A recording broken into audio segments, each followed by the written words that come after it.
ಕೊಡು. ಇದುವರೆಗೆ ನನ್ನ ಪ್ರಾರ್ಥನೆ ಕೇಳಿದ್ದಕ್ಕಾಗಿ ಸಹ ಧನ್ಯವಾದ ತಂದೆ. ಈ ಚಿಕ್ಕ ಪ್ರಾರ್ಥನಾ ನಮ್ಮೆಲ್ಲರ ರಕ್ಷಕನಾದ ಯೇಸು ಕ್ರಿಸ್ತನ ನಾಮದಲ್ಲಿ ಬಿಡುತ್ತೇನೆ. ನಮ್ಮ ಜೀವನ ಪರಲೋಕ ತಂದೆ, ಆಮೇನ್.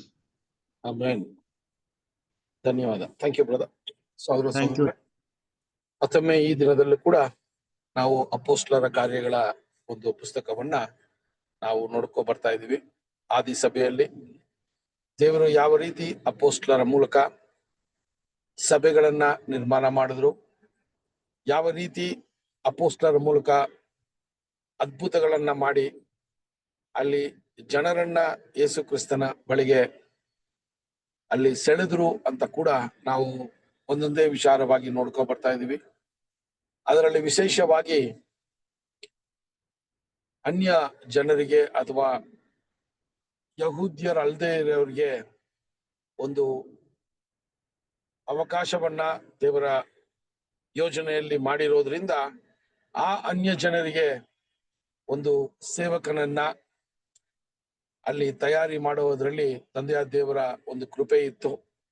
ಸೌಲನು ಪೌಲನಾಗಿ ಮಾರ್ಪಡೆ ಆಗಿರುವ ವಿಷಯ ಇದೆಲ್ಲಾನು ದೇವರ ಒಂದು ಸಂಕಲ್ಪದ ಪ್ರಕಾರ ಅಲ್ಲಿ ನೆರವೇರ್ತಾನೆ ಬಂತು ಅಂತ ಕೂಡ ನಾವು ನೋಡಿದ್ವಿ. ಅನೇಕ ವಿಷಯಗಳು ನಾವು ಕಳೆದ ಬಾರಿಯಲ್ಲಿ ಪೌಲನು ಯಾವಾಗ ತಂದೆಯ ದೇವರ ಕೃಪೆಯಿಂದ ಈ ಒಂದು ಸತ್ಯದ ಬೆಳಕನ್ನ ಪಡ್ಕೊಂಡ್ರೋ ಅವಾಗ ಅವ್ರಿಗಿದ್ದಂತ ಯಹೂದ್ಯರ ಒಂದು ಅರಿವಿನಲ್ಲಿ, ಆ ಯಹೂದ್ಯರಿಗಿದ್ದಂತ ನಾಲೆಡ್ಜು, ಆ ಒಂದು ವಿಷಯವನ್ನ ಕ್ರಿಸ್ತನ ಒಂದು ಕಾರ್ಯಕ್ಕೆ ಯಾವ ರೀತಿ ಅವರು ಬಳಸ್ಕೊಂಡ್ರು, ಯಾವ ರೀತಿ ಹಳೆ ಒಡன்பಡಿಕೆಯಲ್ಲಿ ಇದ್ದಂತ ಸತ್ಯವೇದಗಳು, ಗೂಢಾಚಾರಗಳು ಮತ್ತೆ ಅಲ್ಲಿದ್ದಂತ ಪ್ರವಾದನೆಗಳು ಎಲ್ಲಾನು ಯೇಸು ಸ್ವಾಮಿಯನ್ನ ಸೂಚಿಸ್ತದೆ ಅಂತ ಅಲ್ಲಿ ಮಾತನಾಡಿರುವ ವಿಷಯಗಳು. ಸೊ ಇದೆಲ್ಲಾನು ನೋಡೋ ಬಂದಾಗ ಅಲ್ಲಿ ಯಹೂದ್ಯರ ಮಧ್ಯದಲ್ಲಿ ಒಂದು ದೊಡ್ಡ ಒಂದು ಯಾವ ರೀತಿ ಯಹೂದ್ಯರ ಮಧ್ಯದಲ್ಲಿ ಈಗ ಪೌಲನು ಕಾಣಿಸ್ಕೊಂಡ್ರು ಅಂತ ನೋಡ್ಬೇಕಾದ್ರೆ, ಈತನು ನಮ್ಮ ಒಂದು ದೇವರ ಬಗ್ಗೆ ಮತ್ತೆ ಮೆಸ್ಸಾಯನ ಬಗ್ಗೆ ತಪ್ಪಾಗಿ ಈತನು ಪ್ರಚಾರ ಮಾಡ್ತಾ ಇದ್ದಾರೆ ಅಂತ ಹೇಳಿ ಈತನ ಮೇಲೆ ಕೋಪಗೊಂಡು ಆತನನ್ನ ಕೊಲ್ಲೋದಿಕ್ಕೆ, ಸಾಯಿಸೋದಿಕ್ಕೆ ಕೂಡ ಅಲ್ಲಿ ತಯಾರಿ ನಡೀತಾ ಇತ್ತು ಅಂತ ನೋಡ್ತೀವಿ. ಆ ಸಂದರ್ಭದಲ್ಲಿ ಪೌಲನನ್ನ ಯಾವ ರೀತಿ ಅಲ್ಲಿರುವಂತ ಸಹೋದರಗಳು ಆತನನ್ನ ಆ ಒಂದು ಪಟ್ಟಣದಿಂದ ಅವ್ರನ್ನ ಕಳಿಸಿ ಯೆರೂಸಲೇಮಿಗೆ ಬಂದು ಅವರು ವಾಸವಾಗಿದ್ರು. ಅದಾದ ನಂತರ ಯಾವ ರೀತಿ ಆತನ ಸ್ವಂತ ಪಟ್ಟಣವಾದ ತಾರ್ಸೋಸಿಗೆ ಆತನು ಹೋದ್ರು ಅಂತ ಕೂಡ ನಾವು ನೋಡ್ತೀವಿ. ಅದಾದ ನಂತರ ಈ ವಿಷಯಗಳೆಲ್ಲ ನಾವು ನೋಡ್ಕೊ ಬಂದಾಗ ನಾವು 9ನೇ ಅಧ್ಯಾಯ 31ನೇ ವಚನವನ್ನ ನೋಡುವಾಗ ಸಹೋದರರೇ, ಅಲ್ಲಿ ವಚನ ಹೇಳ್ತದೆ, ಯೂದೇಯದಲ್ಲೂ ಗಲಿಲಯದಲ್ಲೂ ಸಮಾರ್ಯದಲ್ಲೂ ಅಲ್ಲಿ ಸಭೆಗಳು ಪ್ರಾರಂಭವಾಯಿತು ಅಂತ ನೋಡ್ತೀವಿ. ಈ ರೀತಿ ಕ್ರೈಸ್ತರು ಹೆಚ್ಚಾಗ್ತಾನೆ ಬಂದ್ರು. ಅಪೊಸ್ತಲರುಗಳು ಕೂಡ ಆ ದೇವರ ಸಂದೇಶವನ್ನ, ಸುವಾರ್ತೆಯನ್ನ ಸಾರ್ತಾ ಇದ್ದದನ್ನ ಕೂಡ ನಾವು ನೋಡ್ತೀವಿ. ಆ ಸಮಯದಲ್ಲಿ ಸಹೋದರರೇ, ಪೇತ್ರನು ಕೂಡ ಆತನ ಸುವಾರ್ತೆಯ ಕೆಲಸವನ್ನ ಧೈರ್ಯದಿಂದ, ಯಾವುದೇ ರೀತಿಯ ಭಯಭೀತಿ ಇಲ್ಲದೆ ಆತನು ಕೂಡ ಅಲ್ಲಿ ನಡೆಸ್ತಾ ಇದ್ದದನ್ನ ಕೂಡ ನಾವು ನೋಡ್ತೀವಿ ಸಹೋದರರೇ. ಆ ರೀತಿಯಲ್ಲಿ ನಾವು ಕಳೆದ ವಾರದಲ್ಲಿ ಅಪೊಸ್ತಲರ ಕಾರ್ಯಗಳು 9ನೇ ಅಧ್ಯಾಯ 32ರಿಂದ 35 ವಚನಗಳನ್ನ ನಾವು ನೋಡುವಾಗ ಪೇತ್ರನ ಬಗ್ಗೆ ಒಂದು ವಿಶೇಷವಾದ ಒಂದು ಸಂಗತಿಯನ್ನ ಅಲ್ಲಿ ನಮಗೆ ರೆಕಾರ್ಡ್ ಮಾಡಿದ್ದಾರೆ. ಅಲ್ಲಿ ಏನು ಅಂತ ನೋಡ್ಬೇಕಾದ್ರೆ ಸಹೋದರರೇ, ಅಲ್ಲಿ ಲೈದಾ ಅನ್ನುವ ಒಂದು ಪಟ್ಟಣದಲ್ಲಿ ಕ್ರೈಸ್ತರು ಅಲ್ಲಿ ಕಾಣಿಸ್ಕೊಂಡ್ರು, ಅಲ್ಲಿ ಇದ್ರು. ಆ ಯೇಸು ಸ್ವಾಮಿಯ ಹಿಂಬಾಲಿಸುವ ಒಂದು ಶಿಷ್ಯಂದರು ಅಲ್ಲೂ ಕೂಡ ಇದ್ರು ಅಂತ ನೋಡ್ತೀವಿ. ಆ ಒಂದು ಪಟ್ಟಣಕ್ಕೆ ಪೇತ್ರನು ಭೇಟಿ ನೀಡಿದಾಗ ಅಲ್ಲಿ ಸಹೋದರರೇ 8 ವರ್ಷದಿಂದ ಹಾಸಿಗೆ ಹಿಡಿದಿದ್ದ ಒಬ್ಬ ವ್ಯಕ್ತಿಯನ್ನ ಅಲ್ಲಿ ನೋಡ್ತಾರೆ. ಆತನ ಹೆಸರು ಏನಿಯಸ್ ಅನ್ನುವ ಒಂದು ಹೆಸರಲ್ಲಿ ಅಲ್ಲಿ ನಮಗೆ ಕೊಡಲ್ಪಟ್ಟಿದೆ. ಆ ವ್ಯಕ್ತಿ 8 ವರ್ಷ ಕಾಲ ಹಾಸಿಗೆಯಿಂದ ಆತನು ಆಚೆ ಬರದೆ ಅವನು ಆ ಒಂದು ರೋಗದಿಂದ ನರಳ್ತಾ ಇರುವ ಒಂದು ವಿಷಯವನ್ನ ನೋಡ್ತೀವಿ. ಅಲ್ಲಿ ನಾವು ನೋಡಿದಾಗ ಸಹೋದರರೇ, ಆ ವ್ಯಕ್ತಿಯನ್ನ ಪೇತ್ರನು ಸ್ವಸ್ಥ ಮಾಡುವಂತ ಒಂದು ವಿಷಯ ಅಲ್ಲಿ ನಮಗೆ ಕಂಡು ಬರ್ತದೆ. ಆ ಸ್ವಸ್ಥ ಮಾಡುವಂತ ವಿಷಯವನ್ನ ನೋಡುವಾಗ ಸಹೋದರರೇ, ಅಲ್ಲಿ ಆ ಪಟ್ಟಣದಲ್ಲಿ ಇನ್ನೂ ಅತಿ ಹೆಚ್ಚಾದ ಜನರು ದೇವರ ಕಡೆ ಅಥವಾ ಯೇಸು ಸ್ವಾಮಿಯ ಒಂದು ಸಂದೇಶವನ್ನ ಕೇಳಿ, ದೇವರ ರಾಜ್ಯದ ಸಂದೇಶವನ್ನ ಕೇಳಿ ಅವರು ಯೇಸು ಸ್ವಾಮಿಯ ಹಿಂಬಾಲಕರಾಗಿ ಅಲ್ಲಿ ಆದ್ರು ಅಂತ ಕೂಡ ನೋಡ್ತೀವಿ.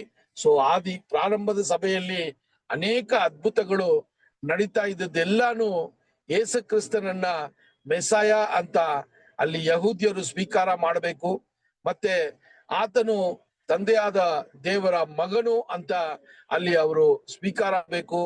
ಆತನ ಮೂಲಕ ಇಡೀ ಲೋಕಕ್ಕೆ ಒಂದು ರಕ್ಷಣೆ ಉಂಟು ಅನ್ನುವ ಒಂದು ವಿಷಯಗಳು ಕೂಡ ಅಲ್ಲಿ ಅಪೊಸ್ತಲರು ಹೇಳ್ತಾ ಇದ್ರು.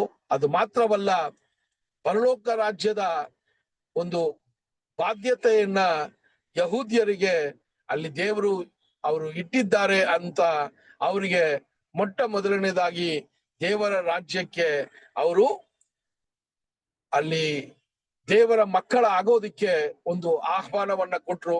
ಇದೆಲ್ಲ ನಾವು ನೋಡ್ಕೊ ಬಂದಾಗ ಸಹೋದರರೇ, ಈ ಎಲ್ಲಾ ಸುವಾರ್ತೆಯನ್ನ ಕೇಳಿದ ಈ ಒಂದು ವಿಷಯವನ್ನ ನೋಡುವಾಗ, ಆ ಅದ್ಭುತಗಳನ್ನ ಮಾಡಿದಾಗ ಜನರಿಗೆ ಒಂದು ವಿಶೇಷವಾದ ಒಂದು ಗಮನವು ಅಲ್ಲಿ ಅಪೊಸ್ತಲರ ಕಡೆ ಮತ್ತೆ ಆ ವಾಕ್ಯದ ಬಗ್ಗೆ ಸ್ವಲ್ಪ ಗಮನ ಕೊಡುವಂತದ್ದಾಗಿತ್ತು ಸಹೋದರರೇ. ಸೊ ಆ ರೀತಿಯಲ್ಲಿ ನಾವು ನೋಡುವಾಗ ಪೇತ್ರನಿಗೆ ಆ ಒಂದು ವಿಶೇಷವಾದ ಒಂದು ಆಶೀರ್ವಾದವನ್ನ ತಂದೆಯಾದ ದೇವರು ಪವಿತ್ರಾತ್ಮನ ಶಕ್ತಿಯಿಂದ ಸ್ವಸ್ಥ ಮಾಡುವಂತ ಒಂದು ವಿಷಯವನ್ನ ಕೂಡ ಅವರಿಗೆ ದಯಪಾಲಿಸಿದ್ರು ಅಂತ ನೋಡ್ತೀವಿ. ಸೊ ಈ ದಿನದಲ್ಲಿ ಸಹೋದರರೇ, ನಾವು ಅಪೊಸ್ತಲರ ಕಾರ್ಯಗಳು 9ನೇ ಅಧ್ಯಾಯ 36ರಿಂದ ಈ ವಿಷಯವನ್ನ ಪ್ರಾರಂಭ ಮಾಡೋಣ.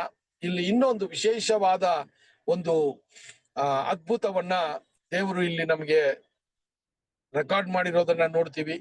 ಯೇಸು ಸ್ವಾಮಿ ಅಲ್ಲಿ ಸತ್ತಿರೋರನ್ನ ಮತ್ತೆ ಎಬ್ಸಿರುವ ಒಂದು ವಿಷಯ ವೇದದಲ್ಲಿ, ಸತ್ಯವೇದದಲ್ಲಿ ಅನೇಕ ಕಡೆ ಹೊಸ ಒಡன்பಡಿಕೆಯಲ್ಲಿ ಬರೆದಿರೋದನ್ನ ನೋಡ್ತೀವಿ. ಯೇಸು ಸ್ವಾಮಿ ಆತನು ಈ ಲೋಕದಲ್ಲಿ ಆತನು ಸೇವೆ ಮಾಡಲು ಬಂದಾಗ ಅನೇಕ ಸತ್ತಿರುವ ವ್ಯಕ್ತಿಗಳನ್ನ ಅವರು ಎಬ್ಬಿಸಿದ್ರು ಅಂತ ಕೂಡ ನಾವು ನೋಡ್ತೀವಿ. ಅದೇ ಒಂದು ದೊಡ್ಡ ಒಂದು ವಿಷಯವನ್ನ ಪೇತ್ರನಿಗೆ ಈಗ ತಂದೆಯಾದ ದೇವರು ದಯಪಾಲಿಸ್ತಾರೆ. ಆ ಒಂದು ವಿಷಯವನ್ನ ಈಗ ನಾವು ಓದಕ್ ಕೇಳೋಣ. ಅಪೊಸ್ತಲರ ಕಾರ್ಯಗಳು 9ನೇ ಅಧ್ಯಾಯ 36ರಿಂದ 38 ವಚನಗಳನ್ನ ಓದೋಣ. ಯೋಪ್ಯದಲ್ಲಿ ತಬಿತಾ ಎಂಬ ಒಬ್ಬ ಶಿಷ್ಯಳಿದ್ದಳು. ಆ ಹೆಸರಿಗೆ ಗ್ರೀಕ್ ಭಾಷೆಯಲ್ಲಿ ದುಃಖ ಎಂದರ್ಥ. ಆಕೆಯು ಸತ್ಕಾರ್ಯಗಳನ್ನು ದಾನ ಧರ್ಮಗಳನ್ನು ಬಹಳವಾಗಿ ಮಾಡುತ್ತಿದ್ದಳು. ಆ ಕಾಲದಲ್ಲಿ ಆಕೆ ರೋಗದಲ್ಲಿ ಬಿದ್ದು ಸತ್ತಳು, ಮತ್ತು ಆಕೆಯ ಶವವನ್ನು ತೊಳೆದು ಅಂತಸ್ತಿನಲ್ಲಿಟ್ಟರು. ಯೋಪ್ಯಕ್ಕೆ ಲುದ್ ಎಂಬ ಹತ್ತಿರವಾಗಿರಲಾಗಿ ಪೇತ್ರನಲ್ಲಿದ್ದಾನೆಂದು ಶಿಷ್ಯರು ಕೇಳಿ ಇಬ್ಬರು ಮನುಷ್ಯರನ್ನು ಅವನ ಬಳಿಗೆ ಕಳುಹಿಸಿ, ತಡ ಮಾಡದೆ ನಮ್ಮ ತನಕ ಬರಬೇಕೆಂದು ಬೇಡಿಕೊಂಡರು. ಓಕೆ, ಸೊ ಇಲ್ಲಿ ಒಂದು ಘಟನೆಯನ್ನ ನಮಗೆ ನಮ್ಮ ಒಂದು ನಂಬಿಕೆ ಯಾವ ರೀತಿ ಅದು ಹೆಚ್ಚಾಗ್ಬೇಕು ಅನ್ನುವ ಒಂದು ವಿಷಯವನ್ನ ನೋಡುವಾಗ ಇಲ್ಲಿ ಒಂದು ಘಟನೆಯನ್ನ ನಮಗೆ ಕೊಡ್ತಾರೆ. ಈ ಘಟನೆ ನೋಡುವಾಗ ಸಹೋದರರೇ, ಒಂದು ಸ್ತ್ರೀ ಅಲ್ವಾ, ಒಂದು ಮಹಿಳೆ ಅಥವಾ ಒಂದು ಸಹೋದರಿ, ಅವರು ಯಹೂದ್ಯರಾಗಿ ಅವರು ಮಾಡಿದಂತ ವಿಷಯಗಳನ್ನ ನಾವು ಓದುವಾಗ ಸಹೋದರರೇ, ಅವರನ್ನ ನಮ್ಗೆ ಇಂಟ್ರೊಡ್ಯೂಸ್ ಮಾಡುವಾಗ್ಲೇ ಆಕೆಯ ಬಗ್ಗೆ ಮಾತಾಡುವಾಗ ಹೇಳ್ತಾರೆ, ಜೋಪಾ ಪಟ್ಟಣದಲ್ಲಿ ತಬಿತಾ ಅನ್ನುವ ಒಬ್ಬ ಮಹಿಳೆ ಇದ್ರು. ಅವರು ನೋಡ್ಬೇಕಾದ್ರೆ ಆ ತಬಿತಾ ಅನ್ನೋದಕ್ಕೆ ಇನ್ನೊಂದು ಒಂದು ಹೆಸರನ್ನು ಕೂಡ ಕೊಡುವಾಗ ಡಾರ್ಕಾಸ್ ಅನ್ನುವ ಒಂದು ಹೆಸರನ್ನ ಕೊಡ್ತಾರೆ. ಸೊ ಈಕೆಯ ಒಂದು ಗುಣವನ್ನ ಹೇಳುವಾಗ ಎಲ್ಲಾ ವಿಷಯಗಳಲ್ಲೂ ಒಳ್ಳೆಯ ಕೆಲಸಗಳನ್ನ ಮಾಡುವುದರಲ್ಲಿ ಆಕೆ ತುಂಬಾ ಒಂದು ಹೆಸರುವಾಸಿಯಾಗಿದ್ಲು ಅಂತ ಕೂಡ ನೋಡ್ತಾರೆ. ಆ ವಚನವನ್ನ ನೋಡ್ಬೇಕಾದ್ರೆ ಇಂಗ್ಲಿಷ್ ಅಲ್ಲಿ ಹೇಳ್ತಾರೆ, ಫುಲ್ ಆಫ್ ಗುಡ್ ವರ್ಕ್ಸ್ ಅಂತಾರೆ. ಆ ಆ ಒಂದು ಒಳ್ಳೆ ವಿಷಯಗಳು ಸಂಪೂರ್ಣವಾಗಿ ಆಕೆ ಮಾಡ್ತಾ ಇದ್ಲು ಅಂತ ಹೇಳ್ತಾರೆ. ಅದು ಮಾತ್ರವಲ್ಲ, ಅಲ್ಲಿ ಸಭೆಯಲ್ಲಿರುವ ಸಹೋದರ ಸಹೋದರರಿಗೆ ಮಾತ್ರ ಅಲ್ಲ, ಆಕೆಗೆ ದುಡ್ಡನ್ನ ಅಥವಾ ಅಲ್ಲಿ ಒಂದು ದುಡ್ಡಿನ ಅವಶ್ಯಕತೆ ಅಂತ ಇದ್ದಾಗ ಅದನ್ನ ಪೂರೈಸಕ್ಕೆ ಆಕೆ ಯಾವಾಗ್ಲೂ ಮುಂದೆ ತಯಾರಿಯಾಗಿದ್ಲು ಅನ್ನುವ ಒಂದು ವಿಷಯವನ್ನ ನಾವು ನೋಡ್ತೀವಿ ಸಹೋದರ ಸಹೋದರರೇ. ಸೊ ಆ ರೀತಿಯ ಒಂದು ವಿಷಯವನ್ನ ನೋಡುವಾಗ ಸಹೋದರ ಸಹೋದರರೇ, ಈಕೆ ಸಭೆಗೆ ಒಂದು ಒಳ್ಳೆ ಸಾಕ್ಷಿಯಾಗಿರುವ ಸಹೋದರಿಯಾಗಿದ್ಲು. ಆದ್ರೆ ಆಕೆ ಕಾಯಿಲೆಗೊಂಡು ಆಕೆ ತೀರೋಗುವ ಒಂದು ಸಂದರ್ಭವನ್ನ ಅಲ್ಲಿ ದೇವರು ಉಂಟು ಮಾಡ್ತಾರೆ. ಸಹೋದರ ಸಹೋದರರೇ, ಆಕೆ ಸತ್ತ ನಂತರ ಅಲ್ಲಿರುವಂತ ಯೇಸು ಸ್ವಾಮಿಯ ಹಿಂಬಾಲಕರು, ಅಲ್ಲಿರುವಂತ ಸಹೋದರರುಗಳು ಏನ್ ಮಾಡ್ತಾರೆ ಅಂದ್ರೆ, ಯಹೂದ್ಯರ ಒಂದು ಪದ್ಧತಿಯ ಪ್ರಕಾರ ಆಕೆಯನ್ನ ಒಂದು ಅವರು ಮಾಡಂತ ಸಂಪ್ರದಾಯದ ಪ್ರಕಾರ ಆ ದೇಹವನ್ನ ಶುದ್ಧೀಕರಣ ಮಾಡಿ ಅಪ್ಪರ್ ಚೇಂಬರ್ ಅಂತ ಹೇಳುವಾಗ ಮೇಲಿರುವ ಅಂತಸ್ತಲ್ಲಿ ಆಕೆಯನ್ನ ಅವರು ಇಟ್ರು ಅಂತ ನೋಡ್ತೀವಿ. ಸೊ ಇದು ಏನಕ್ಕೆ ಇದೆಲ್ಲ ನಡೀತಾ ಇದೆ ಅಂದ್ರೆ ಆಕೆಯನ್ನ ಈಗ ಮಣ್ಣು ಮಾಡಬೇಕು ಅಲ್ವಾ, ಆಕೆಯನ್ನ ಈಗ ಮಣ್ಣು ಮಾಡಬೇಕು. ಅದಕ್ಕೆ ಈ ತಯಾರಿಗಳೆಲ್ಲ ನಡೀತಾ ಇತ್ತು. ಈ ತಯಾರಿಗಳೇ ನಡೀತಾ ಇರುವಾಗ ಯಾರೋ ಒಬ್ರು ಅಲ್ಲಿ ಏನಂತ ಒಂದು ಮಾಹಿತಿ ಕೊಡ್ತಾರಂದ್ರೆ, ಸಹೋದರ ಸಹೋದರರೇ, ಲೈದಾ ಪಟ್ಟಣದಲ್ಲಿ ಪೇತ್ರನು ಬಂದಿದ್ದಾರೆ, ಅವರು ಲೈದಾ ಪಟ್ಟಣದಲ್ಲಿ ಇದ್ದಾರೆ, ಅವ್ರನ್ನ ನಾವು ಕರೆದು ಈ ಕಡೆ ಸಂಸ್ಕಾರವನ್ನ ನಾವು ಮಾಡೋಣ ಅಂತ ಯಾರೋ ಒಬ್ರು ಸಲಹೆ ಕೊಡೋದ್ರಿಂದ ಇಲ್ಲಿ ಏನ್ ಮಾಡ್ತಾರೆ ಅಂದ್ರೆ, ಸಹೋದರ ಸಹೋದರರೇ, ಈ ಒಂದು ವಿಷಯವನ್ನ ನೋಡ್ಬೇಕಾದ್ರೆ ಸಹೋದರ ಸಹೋದರರೇ ಅಲ್ಲಿ ಹೇಳ್ತಾರೆ, ಜೋಪಾ ಪಟ್ಟಣಕ್ಕೂ ಲೈದಾ ಪಟ್ಟಣ ತುಂಬಾ ಹತ್ರ ಇತ್ತಂತೆ.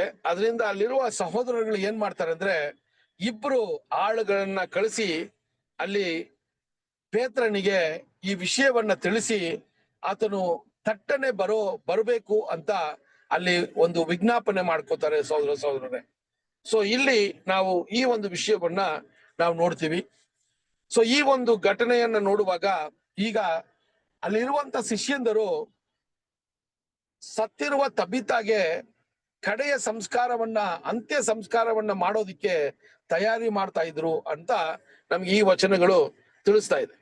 ಹಂಗಿರುವಾಗ ಈ ಜೋಪಾ ಅನ್ನುವ ಒಂದು ಹಳೆಯ ಒಂದು ಇಸ್ರಾಯೇಲ್ ಪಟ್ಟಣವು ಈಗ ಜಾಫಾ ಅಂತ, ಈಗಿರುವಂತ ಒಂದು ಪಟ್ಟಣಗಳ ಹೆಸರು ಈಗ ಜೋಪಾ ಬಂದು ಜಾಫಾ ಅಂತ ಇಸ್ರಾಯೇಲ್ ಅಲ್ಲಿ ಈ ಪಟ್ಟಣವು ಕಾಣಲ್ಪಡ್ತದೆ. ಸೊ ಆ ರೀತಿಯ ವಿಚಾರಗಳನ್ನಿರುವಾಗ ಸಹೋದರ ಸಹೋದರರೇ, ಈಕೆ ಒಳ್ಳೆ ಕಾರ್ಯಗಳನ್ನ ಮಾಡೋದ್ರಲ್ಲಿ ಸಂಪೂರ್ಣತೆಯನ್ನ ಹೊಂದಿರುವುದಾಗಿದ್ದಂತೆ, ಮತ್ತೆ ದುಡ್ಡಿನ ವಿಷಯದಲ್ಲಿ ಎಲ್ರಿಗೂ ಸಹಾಯ ಮಾಡುವಂತ ಒಬ್ಳಾಗಿದ್ರು ಅಂತ ಕೂಡ ಅಲ್ಲಿ ಬರೀತಾರೆ ಸಹೋದರ ಸಹೋದರರೇ. ಸೊ ಆ ರೀತಿ ಇರುವಾಗ ಈ ಎರಡು ಹೆಸರುಗಳಿಗೆ ಅರ್ಥ ಏನು ಅಂತ ಇಲ್ಲಿ ಸಹೋದರ ನಮಗೆ ಕೊಡ್ತಾರೆ. ಏನಂದ್ರೆ, ತಬಿತಾ ಬಂದು ಸಹೋದರ ಸಹೋದರರೇ ಹೀಬ್ರೂ ಭಾಷೆಯಲ್ಲಿ ತಬಿತಾ ಅಂತ ಆ ಒಂದು ಹೆಸರಿಗೆ, ತಬಿತಾ ಅನ್ನುವ ಹೆಸರಿಗೆ ಏನು ಅರ್ಥ ಇತ್ತು ಅಂತ ನೋಡ್ಬೇಕಾದ್ರೆ ಸುಂದರವಾದದ್ದು ಅಂತ, ಬ್ಯೂಟಿಫುಲ್ ಅಂತ. ಸೊ ಅದೇ ಒಂದು ಹೆಸರು ಗ್ರೇಕ ಭಾಷೆಯಲ್ಲಿ ಡ್ರೋಕಾಸ್ ಅಂತ ಬರ್ತದೆ. ಈ ಎರಡು ಹೆಸರುಗಳಿಗೂ ಒಂದೇ ಅರ್ಥ ಏನು ಅಂದ್ರೆ ಸುಂದರವಾದವರು ಅನ್ನ ಒಂದು ಅರ್ಥವನ್ನ ಕೊಡುವಂತದ್ದಾಗಿದೆ ಸಹೋದರ ಸಹೋದರರೇ. ಸೊ ಆ ರೀತಿಯಲ್ಲಿ ನೋಡ್ಬೇಕಾದ್ರೆ ಈ ರೀತಿ ಎರಡೆರಡು ಹೆಸರು ಇರೋದು ಸಾಮಾನ್ಯವಾಗಿದೆ. ಸತ್ಯವೇದದಲ್ಲೂ ಕೂಡ ಎರಡು ಹೆಸರು ಅಲ್ಲಿ ಸಾಮಾನ್ಯವಾಗಿ ಕೊಡಲ್ಪಟ್ಟಿತ್ತು. ಕೈಪಾಸ್ ಅಂತ ಹೇಳುವಾಗ ಪೇತ್ರನಿಗೆ ಇನ್ನೊಂದು ಒಂದು ಹೆಸರಾಗಿತ್ತು ಅಲ್ವಾ. ಸೊ ಸೈಲಾಸ್ ಅನ್ನೋರಿಗೆ ಸಿಲಿನೋಸ್ ಅನ್ನುವ ಹೆಸರಿತ್ತು. ಸೊ ಈಗ ಕೂಡ ನಾವು ನೋಡ್ತೀವಿ, ಮನೆಯಲ್ಲಿ ಕರೆಯುವಂತ ಒಂದು ಹೆಸರು ಇರ್ತದೆ, ಆದ್ರೆ ಅವರ ಒಂದು ರೆಕಾರ್ಡ್ಸ್ ಅಲ್ಲಿ ಇರುವಂತ ಹೆಸರು ಬೇರೆದಾಗಿರ್ತದೆ.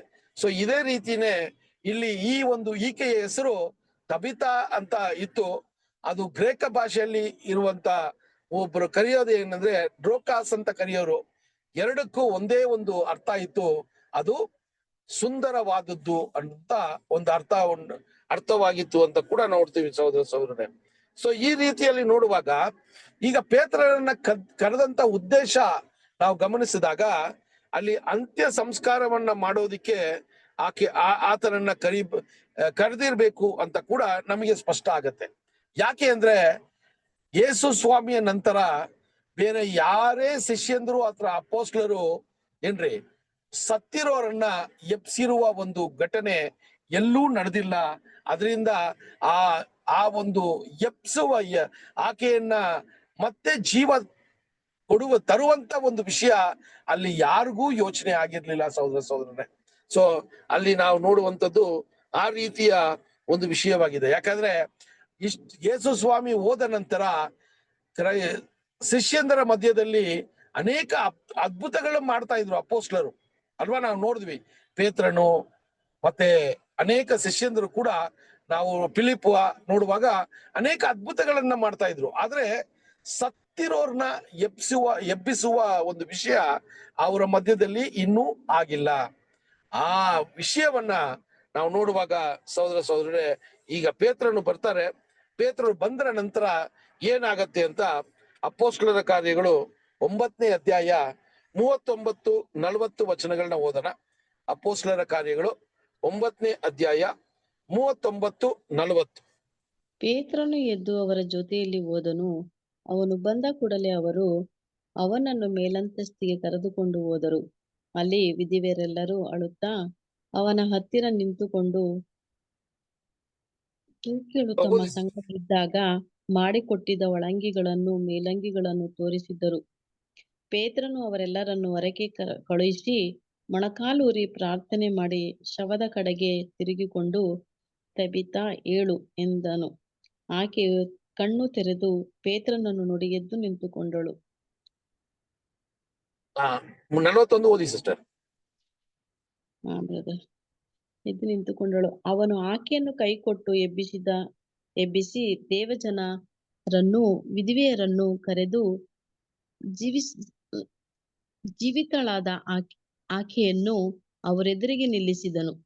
ಓಕೆ ನೋಡ್ರಿ. ಸೊ ಇಲ್ಲಿ ಪೇತ್ರನು ಬಂದಾಗ ಯಾರೂ ಊಹಿಸ್ಕೊಂಡಿಲ್ಲ, ಯಾರು ಈ ರೀತಿಯ ಒಂದು ಘಟನೆ ನಡೀತದೆ ಅಂತ ಅನ್ಕೊಂಡೇ ಇರ್ಲಿಲ್ಲ. ಆದ್ರೆ ಅಂತ ಒಂದು ವಿಸ್ಮಯವಾದ ಒಂದು ಘಟನೆಯನ್ನ ತಂದೆಯ ದೇವರು ಪೇತ್ರನಿಂದ ಅಲ್ಲಿ ಮಾಡುವ ಒಂದು ವಿಷಯವನ್ನು ನೋಡಬಹುದು ಸಹೋದರ ಸಹೋದರರೇ.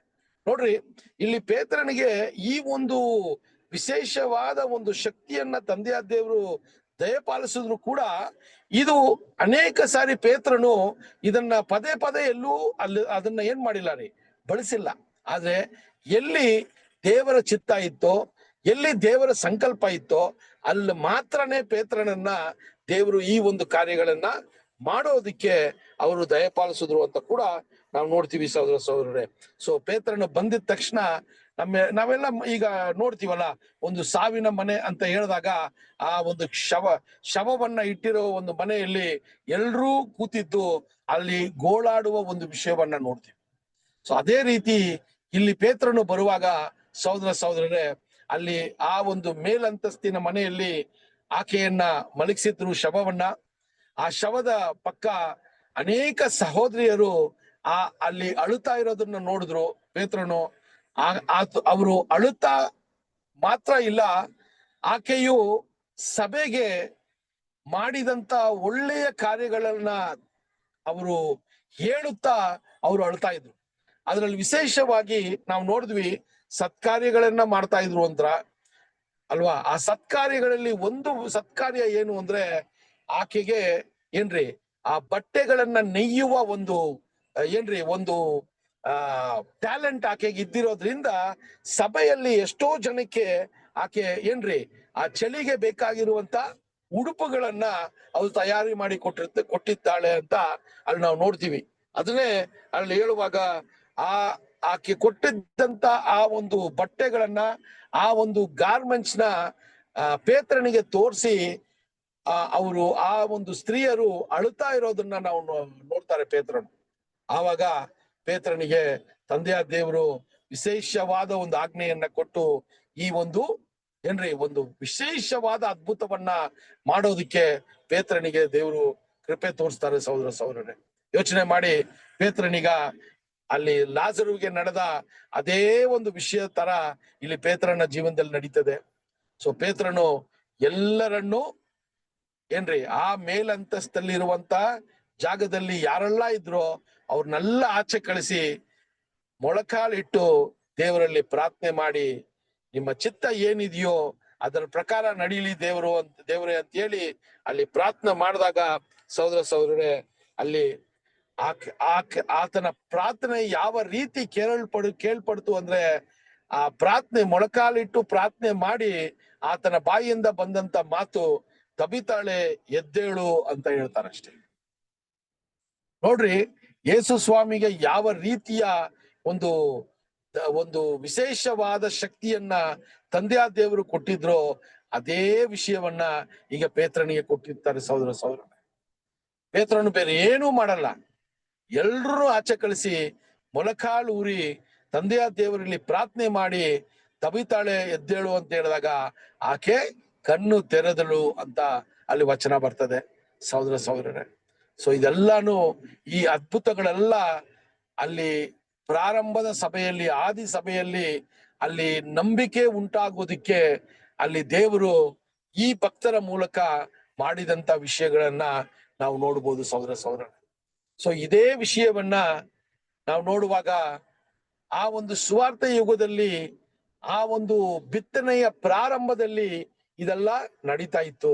ಆದ್ರೆ ಈಗಿರುವ ಕ್ರೈಸ್ತ ಸಮುದಾಯವು ಈ ಒಂದು ದೇವರ ಸಂಕಲ್ಪವನ್ನ ಸರಿಯಾಗಿ ಅರ್ಥ ಮಾಡ್ಕೊಳ್ದೆ ಇರೋದ್ರಿಂದ ಈಗ ಕೂಡ ಆ ಸ್ವಸ್ಥತೆಗಳು ಬೇಕು ಅಂತ ಆ ಸ್ವಸ್ಥತೆಗಳನ್ನ ಮಾಡಕ್ಕೆ ಹೊರಟವ್ರೆ.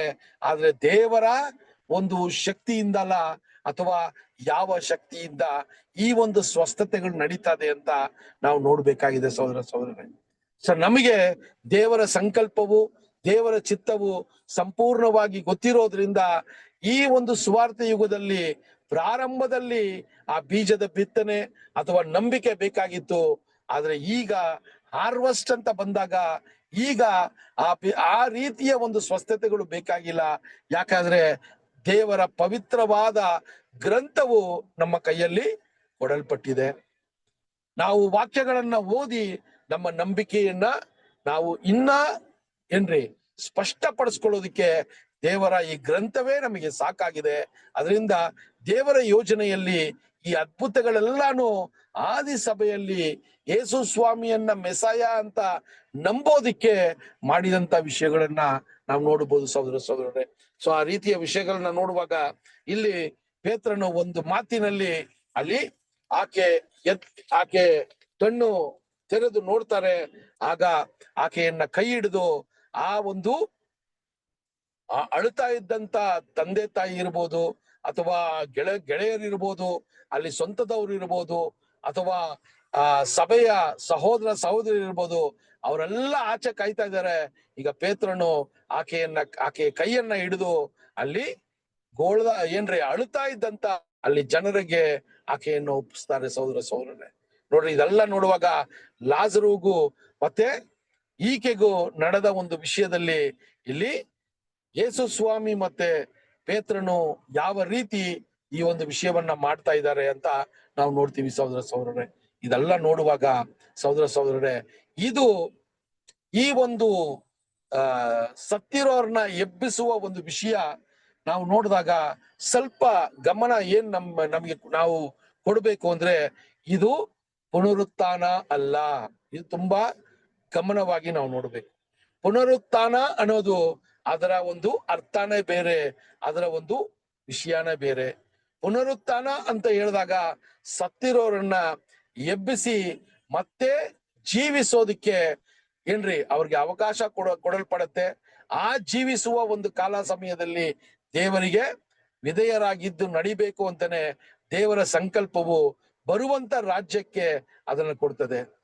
ಯಾಕೆ ಈ ವಿಷಯವನ್ನ ಹೇಳ್ತೀವಿ ಅಂದ್ರೆ, ಲಾಜರು ಮತ್ತೆ ಯಾರನ್ನೆಲ್ಲ ಯೇಸು ಸ್ವಾಮಿ ಮತ್ತೆ ಅಪೋಸ್ಟಲರು ಎಬ್ಬಿಸಿದ್ರೋ ಅವರೆಲ್ಲ ಸ್ವಲ್ಪ ದಿನ ಆದ ನಂತರ ಆದಾಮನಿಂದ ಪಡ್ಕೊಂಡ ಜೀವವನ್ನ ಮತ್ತೆ ಅವ್ರು ಕಳ್ಕೋತಾರೆ, ಅವರು ಸತ್ತಿರ್ತಾರೆ.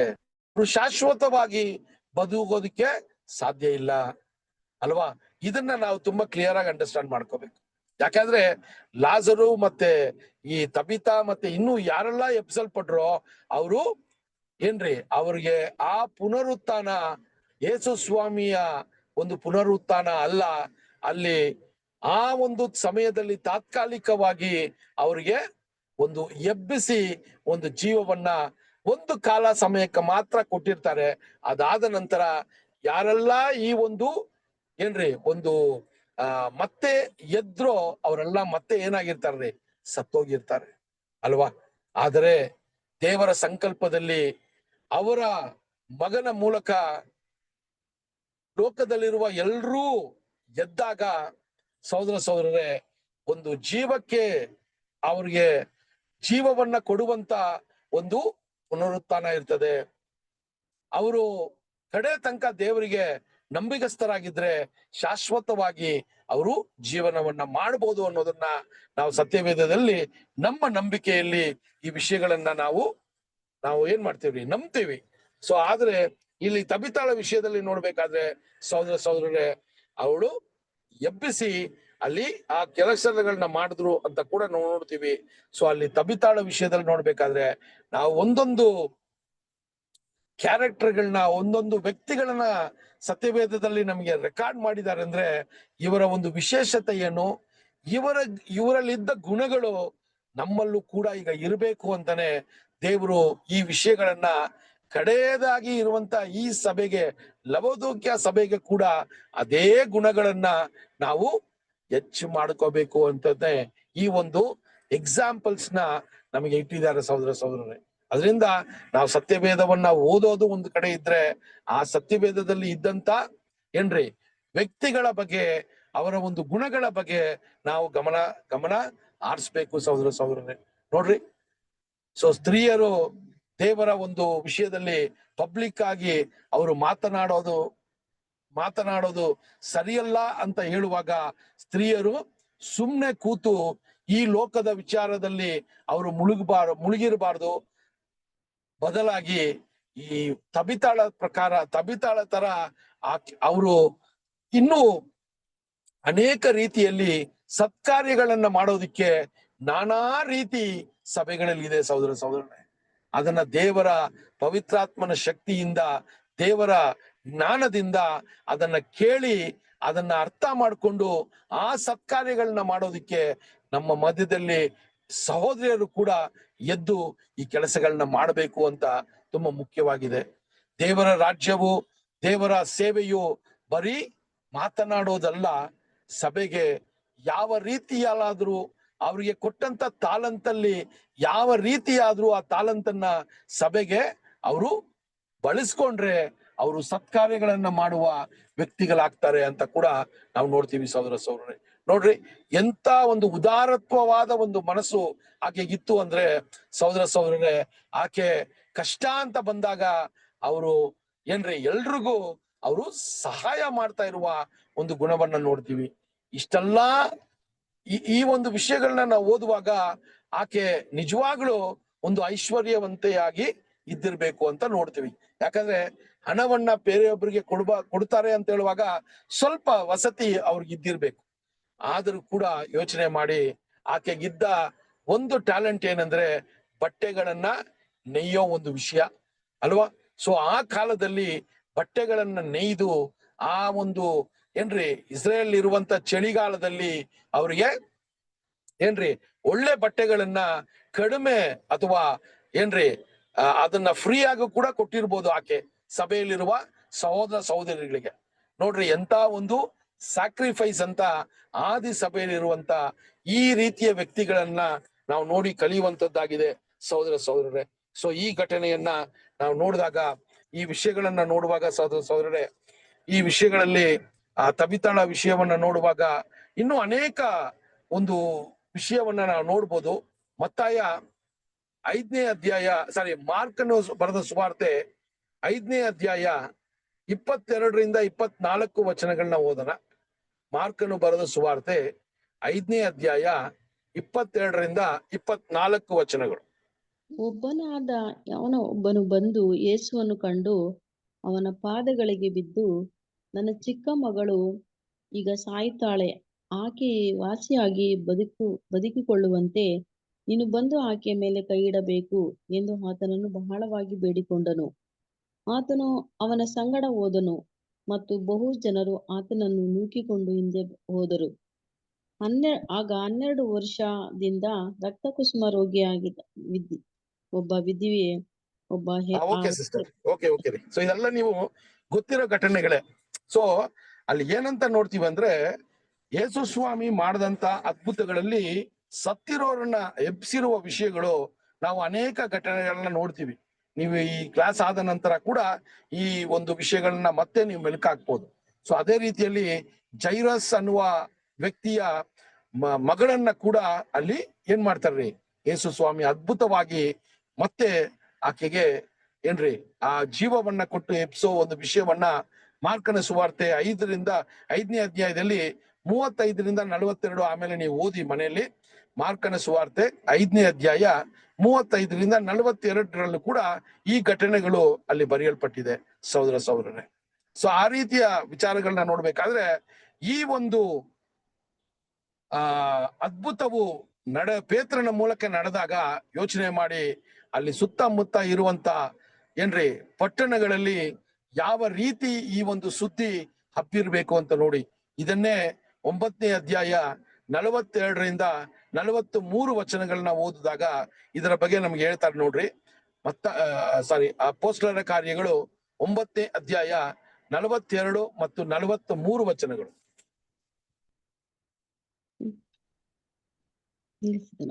ಈ ಸಂಗತಿಯು ಚೋಪ್ಯದಲ್ಲೆಲ್ಲ ತಿಳಿದು ಬಂದು ಅನೇಕರು ಆತನ ಮೇಲೆ ನಂಬಿಕೆ ಇಟ್ಟರು. ಆಮೇಲೆ ಪೇತ್ರನು ಚೋಪ್ಯದಲ್ಲಿ ಚರ್ಮಕರನಾದ ಸಿಮೋನನೆಂಬೊಬ್ಬನ ಬಳಿಯಲ್ಲಿ ಬಹಳ ದಿವಸದವರೆಗೂ ಇದ್ದನು.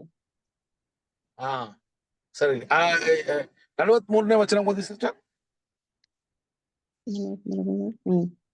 ಆಮೇಲೆ ಪೇತ್ರನು ಚೋಪ್ಯದಲ್ಲಿ ಚರ್ಮಕರನಾದ ಸಿಮೋನನೆಂಬೊಬ್ಬನ ಬಳಿಯಲ್ಲಿ ಬಹಳ ದಿವಸದವರೆಗೂ ಇದ್ದನು.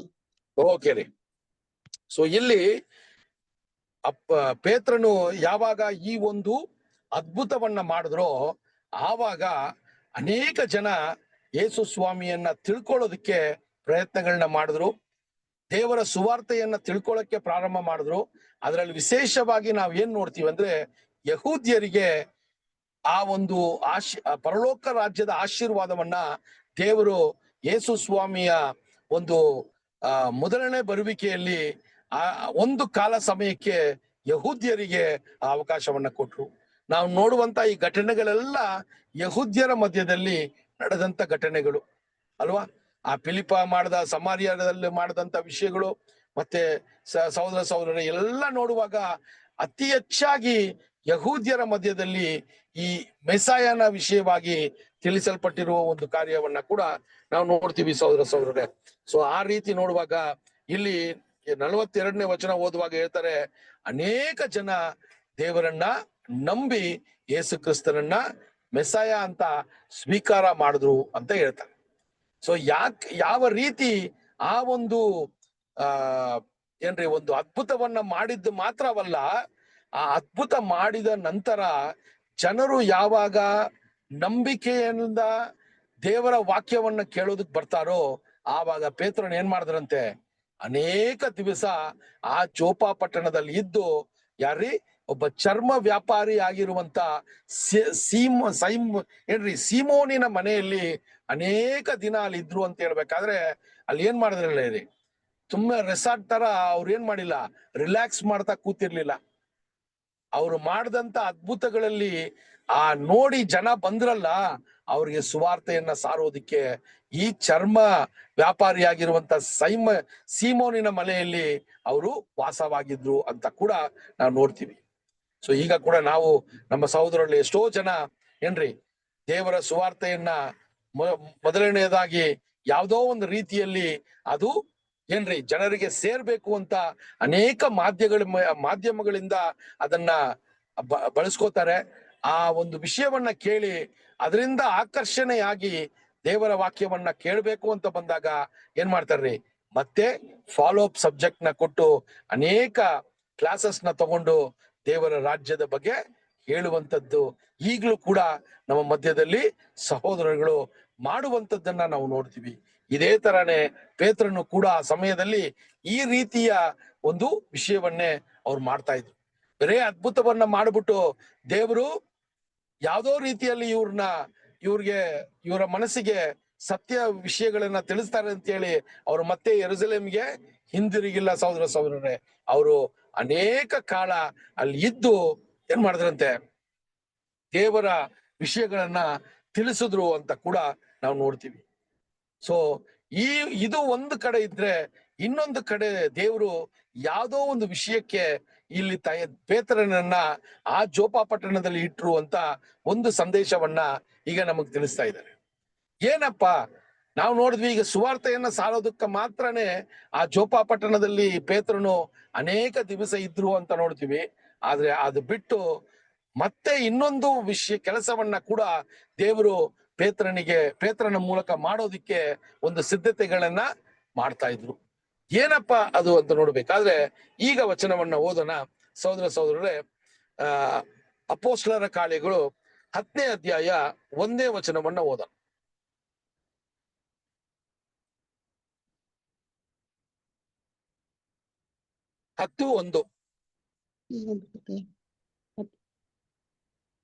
ಕೈಸರದಲ್ಲಿ ಇತ್ತಲಾದ ಪಟಾಲ ಮನೆಯೆನಿಸಿಕೊಳ್ಳುವ ಒಂದು ಪಟಾಲಮಿನ ಶತಾಧಿಪತಿಯಾದ ಕೊರ್ನೇಲನೆಂಬ ಒಬ್ಬ ಮನುಷ್ಯನಿದ್ದನು. ಓಕೆ ರೀ. ಸೊ ಇಲ್ಲಿ ಒಂದು ವ್ಯಕ್ತಿಯನ್ನ ಈಗ ನಮ್ಗೆ ಇಂಟ್ರೊಡ್ಯೂಸ್ ಮಾಡ್ತಾರೆ. ಓಕೆನಾ? ಈತ ಎಲ್ಲಿದ್ದಾರೆ ಅಂದ್ರೆ ಸೆಸಾರಿಯಾ ಪಟ್ಟಣದಲ್ಲಿ ಇದ್ರಂತೆ ಇವ್ರು. ಓಕೆನಾ? ಸೊ ಸೆಸಾರಿಯಾ ಪಟ್ಟಣ, ಲಿದಿಯಾ ಪಟ್ಟಣ, ಜೋಪ ಇದೆಲ್ಲ ತುಂಬಾ ಹತ್ತತ್ರದ ಒಂದು ವಿಲೇಜಸ್ ಅಲ್ವಾ? ಸೊ ಆವಾಗ ಹೆಂಗಿದ್ದಿರ್ಬೋದು ಅಂತ ಯೋಚನೆ ಮಾಡಿ. ಈಗ ಸ್ವಲ್ಪ ಸಿಟಿ ದೊಡ್ಡದಾಗಿ ಬೆಳೀತದೆ. ಆವಾಗೆಲ್ಲ ಏನ್ರಿ ಈ ಗ್ರಾಮಗಳೆಲ್ಲ ಹತ್ತತ್ರನೇ ಇತ್ತು. ಸೊ ಇಸ್ರೇಲ್ ಪ್ರಾಂತ್ಯದಲ್ಲಿ ಕೂಡ ಈ ರೀತಿಯ ಒಂದು ವಿಷಯವಾಗಿದ್ದಿರೋದ್ರಿಂದ ತುಂಬಾ ಹತ್ರ ಇತ್ತು. ಒಂದು ದಿನದ ಒಂದು ಪಯಣ ಅಥವಾ ಅರ್ಧ ದಿನದ ಪಯಣ ಈ ತರ ಇತ್ತು ಆವಾಗ ಕಾಲ್ನಡೆಯಲ್ಲಿ ಅಲ್ವಾ, ಅಥವಾ ಯಾವ್ದೋ ರೀತಿಯಲ್ಲಿ ಹೋಗೋದಿಕ್ಕೆ ತುಂಬಾ ಹತ್ರಗಳಿತ್ತು. ಆ ರೀತಿಯಲ್ಲಿ ಸೆಸಾರಿಯಾ ಪಟ್ಟಣದಲ್ಲಿ ಈಗ ಒಬ್ಬ ವ್ಯಕ್ತಿಯನ್ನ ನಮಗೆ ಇಂಟ್ರೊಡ್ಯೂಸ್ ಮಾಡ್ತಾರೆ. ಈ ವ್ಯಕ್ತಿ ಯಾರು ಅಂತ ನೋಡ್ಬೇಕಾದ್ರೆ ಕೊರ್ನೇಲಿಯೆ ಅನ್ನುವ ಒಬ್ಬ ವ್ಯಕ್ತಿ ಅಂತ ನೋಡ್ತೀವಿ. ಸೊ ಈತನು ಯಾರು ಅಂತ ನೋಡ್ಬೇಕಾದ್ರೆ ಈತನು ಏನಂತೆ, ಒಂದು ಸೆಂಚುರಿಯನ್ ಅಂತ ಹೇಳ್ತಾರೆ. ಏನ್ರಿ, ಒಂದು ಪಡೆ ಇದೆ ಅಂದ್ರೆ, ಒಂದು ಸೈನ್ಯ ಇದೆ ಅಂದ್ರೆ ಅದಕ್ಕೆ ತಳಬದಿಯಾಗಿ ಅಥವಾ ಅದಕ್ಕೆ ಒಂದು ಲೀಡರ್ ಆಗಿ ಇದ್ದಂತ ವ್ಯಕ್ತಿ ಅಂತ ನೋಡ್ತಾನೆ. ಸೊ ಈತನನ್ನ ಈಗ ಇಂಟ್ರೊಡ್ಯೂಸ್ ಮಾಡ್ತಾರೆ ಸಹೋದರ. ಸೊ ಈತನನ್ನ ಇಂಟ್ರೊಡ್ಯೂಸ್ ಮಾಡುವಾಗ ನಮ್ಗೆ ಹೆಸರನ್ನ ಕೇಳಿದ ತಕ್ಷಣನೇ ನಮ್ಗೆ ಸತ್ಯವೇದ ವಿದ್ಯಾರ್ಥಿಗಳಾಗಿ ನಮ್ಗೆ ಏನಪ್ಪ ಮಾಹಿತಿ ಸಿಗತ್ತೆ ಅಂದ್ರೆ ಸಹೋದರರೇ, ಮೊಟ್ಟ ಮೊದಲನೆಯದಾಗಿ ಯಹೂದ್ಯರಿಗೆ ದೇವರು ಪರಲೋಕ ರಾಜ್ಯದ ಆಶೀರ್ವಾದವನ್ನ ಕೊಟ್ರು. ಯಾವಾಗ ಯಹೂದ್ಯರು ಅದನ್ನ ತಿರಸ್ಕಾರ ಮಾಡಿದ್ರು ಆವಾಗ ಅನ್ಯ ಜನರಿಗೆ ಆ ಒಂದು ಅವಕಾಶವನ್ನ ಕೊಡೋದಿಕ್ಕೆ ದೇವರ ಚಿತ್ತ ಇತ್ತು. ಅದರ ಪ್ರಾರಂಭವೇ ಕೊರ್ನೇಲಿಯೆ ಅಂತ ನಾವು ನೋಡ್ತೀವಿ ಸಹೋದರ. ಸೊ ಇಷ್ಟು ವಿಷಯ ಗೊತ್ತು. ಈಗ ಈ ವ್ಯಕ್ತಿಯ ಬಗ್ಗೆ ಒಂದಷ್ಟು ವಿಷಯಗಳನ್ನ ನಮ್ಗೆ ತಿಳಿಸ್ತಾರೆ. ಇದು ಇನ್ನೊಂದು ಬ್ಯೂಟಿಫುಲ್ ಕ್ಯಾರೆಕ್ಟರ್. ಇವರ ಬಗ್ಗೆ ಎಂತ ಒಂದು ಮಾಹಿತಿ ಕೊಡ್ತಾರೆ ಅಂತ ನೋಡ್ಬೇಕಾದ್ರೆ ಸಹೋದರರೇ, ಈ ಒಂದು ಕೊರ್ನೇಲಿಯ ಬಗ್ಗೆ ಇಲ್ಲಿ ಇಂಟ್ರೊಡ್ಯೂಸ್ ಮಾಡುವಾಗ ಈಗ ಸಹೋದರ ನಮ್ಗೆ ಏನಂತ ಹೇಳ್ತಾರೆ ಅಂದ್ರೆ, ಯೇಸು ಸ್ವಾಮಿ ಸತ್ತು 3 ವರ್ಷ ಕಾಲ ಅವಧಿಯಲ್ಲೇ ಇಷ್ಟು ತನಕ ನಾವು ನೋಡಿದಂತ ಘಟನೆಗಳು ಆಗಿರ್ಬೇಕು. ಓಕೆನಾ? AD 33ರಿಂದ 36 ಒಳಗೆ ನಾವು ಅಪೊಸ್ತಲರ ಕಾರ್ಯಗಳು 1ನೇ ಅಧ್ಯಾಯದಿಂದ 9ನೇ ಅಧ್ಯಾಯ ತನಕ ನೋಡಿದ್ದೆಲ್ಲ ಈ 3 ವರ್ಷ ಕಾಲ ಅವಧಿಯಲ್ಲೇ ಆಗಿದೆ.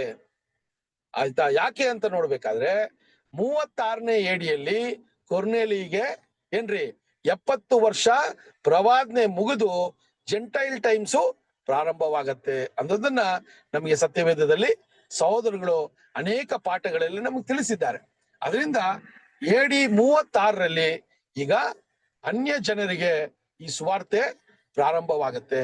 ಅದಕ್ಕೆ AD 36 ಅಲ್ಲಿ ಕೊರ್ನೇಲಿಯಗೆ ಈ ಒಂದು ಅವಕಾಶವನ್ನ ದೇವರು ಕೊಟ್ಟಾಗ ಇದರ ಮುಂಚೆ ನಡೆದಂತ ಎಲ್ಲಾ ಘಟನೆಗಳು ಈ 3 ವರ್ಷ ಅವಧಿಯಲ್ಲಿ ನಡೆದು ಮುಗಿದಿರಬೇಕು ಅಂತ ನೋಡ್ತೀವಿ. ಸೊ ಇದನ್ನೇ ಸಹೋದರ ನಮಗೆ ಒಂದು ಎಕ್ಸ್ಟ್ರಾ ಇನ್ಫಾರ್ಮೇಶನ್ ನ ನಮಗೆ ಕೊಡ್ತಾರೆ ಸಹೋದರರೇ. ಸೊ ಆ ರೀತಿ ಇರುವಾಗ ಈ ಕೊರ್ನೇಲಿ ಅನ್ನುವ ಒಬ್ಬ ವ್ಯಕ್ತಿ ಯಾರು ಅಂದ್ರೆ ಒಬ್ಬ ರೋಮಾಪುರಿಯ ಸೈನ್ಯದವನಾಗಿದ್ರು. ಆ ಸೈನ್ಯಕ್ಕೆ ಒಂದು ಲೀಡರ್ ಆಗಿದ್ರು. ಸೊ ಈ ಒಂದು ವಿಷಯದಲ್ಲಿ ಒಂದು ಸಿಸ್ಟರ್ ಓದುವಾಗ ಒಂದೇ ಅಧ್ಯಾಯದಲ್ಲಿ ಒಂದು ವಿಶೇಷವಾದ ಒಂದು ಇಂಟ್ರಡಕ್ಷನ್ ನ ಕೊಡ್ತಾರೆ. ಇಟಾಲಿಯನ್ ಬ್ಯಾಂಡ್ ಅಂತ ಹೇಳ್ತಾರೆ. ಸೊ ಇದೇನಂದ್ರೆ ಆ ಸೈನ್ಯದಲ್ಲಿ ಒಂದೊಂದು ಗುಂಪುಗಳನ್ನ ಮಾಡಿರ್ತಾರೆ. ಆ ಗುಂಪುಗಳಿಗೆ ಹೆಸರನ್ನ ಇಟ್ಟಿರ್ತಾರೆ. ಸೊ ಆ ಗುಂಪುಗೆ ಒಂದೊಂದು ವಿಶೇಷತೆ ಇರ್ತದೆ. ಆ ಗುಂಪಲ್ಲಿ ಎಷ್ಟು ಜನ ಇದ್ದಾರೆ ಅಷ್ಟು ಜನಕ್ಕೂ ಈತನು ಏನ್ ಮಾಡ್ಬೇಕಾಗಿತ್ರಿ, ಒಂದು ಲೀಡರ್ ಆಗಿರ್ಬೇಕು. ಆ ರೀತಿ ಈತನು ರೋಮಾಪುರಿಯಲ್ಲಿ ಇದ್ದಂತ ಸೈನ್ಯಕ್ಕೆ ಒಂದು ಗುಂಪಿಗೆ ಈತನು ಲೀಡರ್ ಆಗಿದ್ರು ಅಂತ ನಾವು ನೋಡ್ತೀವಿ ಸಹೋದರರೇ. ಸೊ ಈ ಒಂದು ಸೈನ್ಯದಲ್ಲಿ ಒಂದು ವೇಳೆ 100 ಜನ ಸೈನಿಕರು ಇರ್ಬೋದು ಅಥವಾ 600 ಜನ ತನಕ ಸೈನಿಕರು ಇದ್ದಿರ್ಬೋದು. ಸೊ ಇದೆಲ್ಲ ಗುಂಪಾಗಿ ಒಂದು ಗುಂಪಂತ ಅದಕ್ಕೆ ಒಂದು ಲೀಡರ್ನ ಅಲ್ಲಿ ನೇಮಕ ಮಾಡುವಂತ ಒಂದು ಪದ್ಧತಿ ರೋಮಾಪುರಿಯ ಒಂದು ಅರಸರಲ್ಲಿ ಈ ವಿಷಯಗಳಿತ್ತು ಅಂತ ಕೂಡ ನೋಡ್ತೀವಿ. ಸೊ ಈತನ ಒಂದು ವಿಷಯವಾಗಿ ನಾವು ನೋಡ್ಬೇಕಾದ್ರೆ ಈತನು ಯಾರು ಅಂತ ನೋಡಿದ್ವಿ. ಈತನು ಯಾವ ರೀತಿಯ ವ್ಯಕ್ತಿ ಅಂತ ಈಗ ಬರೀತಾರೆ ನೋಡ್ರಿ. 2ನೇ ಅಧ್ಯಾಯ 2ನೇ ವಚನ ಓದನ. 10ನೇ ಅಧ್ಯಾಯ 2ನೇ ವಚನ. ಅವನು ಭಕ್ತನು ತನ್ನ ಮನೆಯವರೆಲ್ಲರ ಸಹಿತವಾಗಿ ದೇವರಿಗೆ ಭಯಪಡುವನು ಆಗಿದ್ದು ಜನರಿಗೆ ಬಹಳವಾಗಿ ದಾನ ಧರ್ಮ ಮಾಡುತ್ತಾ ದೇವರಿಗೆ ನಿತ್ಯವೂ ಪ್ರಾರ್ಥನೆ ಮಾಡುತ್ತಾ ಇದ್ದನು. ಕೆರೆ. ಸೊ ನೋಡ್ರಿ, ಇದು ಒಂದು ವಿಷಯವನ್ನ ನಾವು ನಿಧಾನಕ್ಕೆ ಕುಲಂಕುಷವಾಗಿ ಯೋಚನೆ ಮಾಡ್ಬೇಕು. ಏನಂದ್ರೆ ಈತ ಅನ್ಯ ಜನ ಅಲ್ವಾ, ಈಸ್ ಎ ಜೆಂಟೈಲ್, ಯಹೂದ್ಯನಲ್ಲ. ಆದ್ರೆ ಕೂಡ ಒಂದು ಅನ್ಯ ಜನನ ವ್ಯಕ್ತಿಯಾಗಿದ್ರು ಕೂಡ, ತಂದೆಯಾದ ದೇವ್ರನ್ನ ಗೊತ್ತಿಲ್ಲದೆ ಇದ್ರು ಕೂಡ ಅಲ್ವಾ, ಮೆಸಾಯ ಅನ್ನುವ ಯೇಸು ಸ್ವಾಮಿಯನ್ನ ಗೊತ್ತಿಲ್ಲದೆ ಇದ್ರು ಕೂಡ ಆತನು ಯಾವ ರೀತಿಯ ಒಂದು ವ್ಯಕ್ತಿಯಾಗಿದ್ದ ಅಂದ್ರೆ ದೇವರಿಗೆ ಭಯಪಡುವಂತ ಒಂದು ವ್ಯಕ್ತಿಯಾಗಿದ್ದ. ಯೋಚನೆ ಮಾಡಿ ಅಲ್ವಾ. ಸೊ ಈ ಲೋಕದಲ್ಲಿ ದೇವರನ್ನ ಗೊತ್ತಿಲ್ಲದೆ ಇರುವ ಜನ, ಪರಲೋಕದ ತಂದೆಯ ಏಕೈಕ ದೇವರನ್ನ ಗೊತ್ತಿಲ್ಲದೆ ಇರೋ ಜನ, ಯೇಸು ಸ್ವಾಮಿಯನ್ನ ಸ್ವೀಕಾರ ಮಾಡದೆ ಗೊತ್ತಿಲ್ಲದೆ ಇರುವಂತ ಜನ ಕೂಡ ಯಾವುದೋ ಒಂದು ರೀತಿಯಲ್ಲಿ ದೇವರು ಅನ್ನೋದು ಒಬ್ರು ಇದ್ದಾರೆ, ಅವರಿಗೆ ಭಯಭಕ್ತಿಯಿಂದ ಇರಬೇಕು ಅನ್ನೋದನ್ನ ಈಗ ಲೋಕದಲ್ಲಿ ಎಷ್ಟೋ ವ್ಯಕ್ತಿಗಳನ್ನ ನಾವು ನೋಡ್ಬೋದು, ಈಗ ಕೂಡ ನೋಡ್ಬೋದು ಸಹೋದರ. ಸೊ ಆ ರೀತಿಯ ಒಂದು ವ್ಯಕ್ತಿತ್ವ ಈ ಕೊರ್ನೇಲಿಯಲ್ಲಿ ಇತ್ತು ಅಂತ ಹೇಳ್ತಾರೆ. ದೇವರಿಗೆ ಭಯಪಡುವಂತ ವ್ಯಕ್ತಿಯಾಗಿದ್ದ. ಅದು ಮಾತ್ರವಲ್ಲ ದಾನ ಧರ್ಮಗಳನ್ನ ಅತಿ ಹೆಚ್ಚಾಗಿ ಮಾಡೋನಾಗಿದ್ದಂತೆ ಅಲ್ವಾ. ದಾನ ಧರ್ಮಗಳನ್ನ ಅತಿ ಹೆಚ್ಚಾಗಿ ಮಾಡ್ತಾ ಇದ್ದಂತೆ. ಅದು ಮಾತ್ರವಲ್ಲ, ಯಾವಾಗ್ಲೂ ಪ್ರಾರ್ಥನೆ ಮಾಡ್ತಾ ಇರೋಣಂತೆ. ಯೋಚನೆ ಮಾಡಿ ಸಹೋದರರೇ, ಯಾವಾಗ್ಲೂ ಪ್ರಾರ್ಥನೆ ಮಾಡ್ತಾ ಇದ್ದ ಅಂತ ಹೇಳುವಾಗ ಇವರು ಯಾವ ದೇವರಿಗೆ ಈತನು ಪ್ರಾರ್ಥನೆ ಮಾಡ್ತಾ ಇದ್ದ ಅಂತ ನಾವು ಯೋಚನೆ ಮಾಡ್ಬೇಕು ಅಲ್ವಾ. ಯಾವಾಗ್ಲೂ ಪ್ರಾರ್ಥನೆ ಮಾಡ್ತಾ ಇದ್ದ ಅಂದ್ರೆ ಯಾವ ದೇವರಿಗೆ ಪ್ರಾರ್ಥನೆ ಮಾಡ್ತಾ ಇದ್ದ ಅಂತ ಯೋಚನೆ ಮಾಡಿ ಸಹೋದರರೇ.